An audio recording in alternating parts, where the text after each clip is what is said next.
కార్తికేయ గారు here here here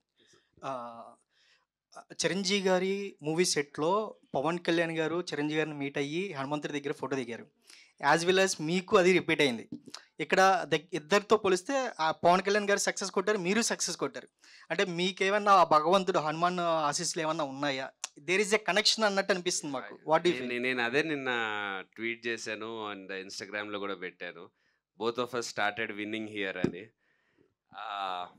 అది కూడా అంత అంటే పవన్ కళ్యాణ్ గారి విన్లో ఆ కష్టం కానీ, ఆ పర్సిస్టెన్స్ కానీ, ఆ డిటర్మినేషన్ కానీ, ఇప్పటి వరకు చిరంజీవి గారి సక్సెస్ని ఒకలాగా చూస్తాం. డిటర్మినేషన్ కానీ, ఇది కానీ, పట్టుదల. అది కళ్యాణ్ గారి సక్సెస్ మోర్ ఆఫ్ క్రేజ్, ఆయన సినిమా యూత్ ఫాలోయింగ్, ఇది ఈ టైప్లో చూస్తాం. ఫస్ట్ టైం కళ్యాణ్ గారి సక్సెస్ చిరంజీవి గారి సక్సెస్ల టైప్లో అనిపించింది, ఆ స్వయం కృషితో చేసినట్టు. కార్తికేయ గారు, లాస్ట్ 5 yearsలో సినిమా ఇండస్ట్రీకి ఏపీలో చాలా గడ్డు పరిస్థితి ఉండేది. సో టికెట్ల రేట్లు కానీ, సినిమాల రిలీజ్ విషయంలో కానీ చాలా వివాదాలు వచ్చాయి. ఇప్పుడు సినిమా ఇండస్ట్రీ నుంచి బాలకృష్ణ, పవన్ కళ్యాణ్ లాంటి లెజెండ్స్ గెలిచారు. సో మంచి రోజులు వచ్చాయని అనుకుంటున్నారా? 100% అండి, 100%. కార్తికేయ గారు ఇక్కడ సార్, ఇక్కడ సార్, ఇప్పుడు చాలామంది హీరోల కంటే కొత్తగా వచ్చే వాళ్ళలో మీరు చాలా రిచ్ నాకు తెలిసి. అంటే బాగా డబ్బులున్న హీరో బ్యాక్గ్రౌండ్ నుంచి వచ్చిన వాళ్ళు మీరు.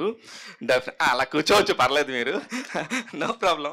అయితే మీరు చాలా కథలు వింటూ ఉంటారు కదా సార్, వాటిలో మీకు ఏదైనా టెంప్టింగ్ వచ్చినప్పుడు అరే ఇది నేను ప్రొడ్యూస్ చేయొచ్చు కదా అనే ఒక ఫీలింగ్ వచ్చిన సినిమాలు ఈ మధ్యకాలంలో ఏమి వెళ్ళలేదా? ప్రొడక్షన్ చేసే అవకాశం. డబ్బులుంటే కాదండి, ప్రొడ్యూస్ చేద్దామన్న ప్యాషన్ ఉంటే చేయాలి. డబ్బులున్న వాళ్ళందరూ ప్రొడ్యూసర్లు అవ్వరు. ప్రొడక్షన్ అనేది వేరే, దానికి జస్ట్ డబ్బులు పెట్టడం కాదండి, దానికి చాలా సినిమా ప్రొడక్షన్ అనేది అంటే ఒక వాళ్ళు తీసుకొచ్చేది వేరే ఉంటుందండి సినిమాకి. ఒక ప్రొడ్యూసర్ తీసుకొచ్చేది వాళ్ళ టేస్ట్ ఉంటుంది, వాళ్ళ ఎక్స్పీరియన్స్ ఉంటుంది, వాళ్ళ యూనో మేకింగ్ పైన వాళ్ళకి ఏ సీన్కి ఎంత పెట్టాలి ఏంటి అని వాళ్ళకి తెలిసిన ఒక నాలెడ్జ్ ఉంటుంది. నేను యాక్టర్గా నా మెయిన్ ఎయిమ్ నేను చేసుకుంటూ ఉన్నప్పుడు వెన్ RX100 టైంలో నాకు అవసరం కాబట్టి, నాకు బయట నుంచి ఎవరు ప్రొడ్యూస్ చెయ్యరు కాబట్టి అప్పుడు చేసుకున్నాం. ఇప్పుడు ఆ సిచ్యువేషన్ లేదు. అండ్ మా ఫ్యామిలీకి అసలు సినిమాలకి సంబంధం లేదు. వాళ్ళు ఇప్పుడు ఇక్కడికి ఫోర్స్ఫుల్గా తీసుకొచ్చి, వాళ్ళు మా స్కూల్ ఏదో మా డాడీ చూసుకుంటున్నాడు, ఇట్స్ గుడ్ దేర్.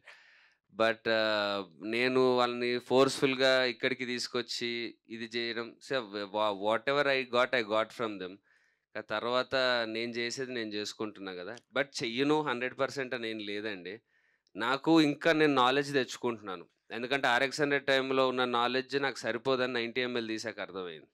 కాదు, నేను అంటుంది ఏంటంటే, మీరు ఒక షార్ట్ ఫిలిమ్స్ కాంపిటీషన్స్కి కూడా వెళ్ళి అక్కడ కూడా గెలిచి పూరి జగన్నాథ్ దగ్గర శభాష్ అనిపించుకున్న ఒక టీంలో మీరు కూడా ఉన్నారు, అది నాకు తెలుసు. అవునవును, ఎగ్జాక్ట్లీ. అందుకనే నేను అడుగుతున్నాను. అంటే మీలాంటి ప్యాషన్ ఉండి డబ్బులున్నోళ్ళు మీకు తెలియదు అంటంలో ఎంతవరకు మీరు చెప్తారు? నిజం అంటే ఇంకొంచెం తెలుసుకోవాలి. అంటే ఇంకా గట్టిగా మాడాలంటే మీరు అనుకున్నంత కూడా లేవండి. ఊరికే RX100 తర్వాత వచ్చినాయి కాబట్టి బతికిపోయాను. లేకపోతే ఇంట్లో మామూలుగా ఉండేది కదా సిచ్యువేషన్. అండ్ 90 ml కూడా కొంచెం అటు ఇటు అయింది కదా. సో ఇంట్లో మళ్ళీ వెళ్ళి అడిగాను అనుకోండి, వెళ్ళమంటారు. 90 ml అంటే అది కొంచెం డౌన్, అంటే తాగుబోతు అనే క్యారెక్టర్ ఉంది కాబట్టి అది పాయింది. బజే వాయుతో వేగం పుంజుకోండి మీరు కానీ, రాహుల్ కానీ, నెక్స్ట్ అందరు కూడా. డెఫినెట్లీ నెక్స్ట్ ప్రశాంతం చేద్దాం. లేకపోతే మళ్ళీ రిపీట్ చేస్తారండి? రిపీట్ చేస్తారా డైరెక్టర్? ఆప్షన్ లేదు ఈ ప్రశాంత్కి. All the very best. One final question Prashant garu, అంటే మెయిన్గా సినిమా చూస్తున్నప్పుడు సో కార్తికేయ గారిని చూస్తున్న ప్రతి ఒక్కరు కూడా ఎందుకు మెస్మరైజ్ అవుతున్నారు అంటే, అలాంటి ఒక కట్అవుట్, ఒక్క ఫైట్ కూడా విలన్కి రవిశంకర్ గారికి ఒక్క షార్ట్ కూడా చేయకుండా విలన్ని చంపేస్తూ ఉంటారు. అంటే అలాంటి ఒక కట్అవుట్ని పెట్టుకొని ఇలాంటి ఒక రిస్కీ ఫ్యాక్టర్ ఏ విధంగా యాక్సెప్ట్ చేయించారు మెయిన్గా?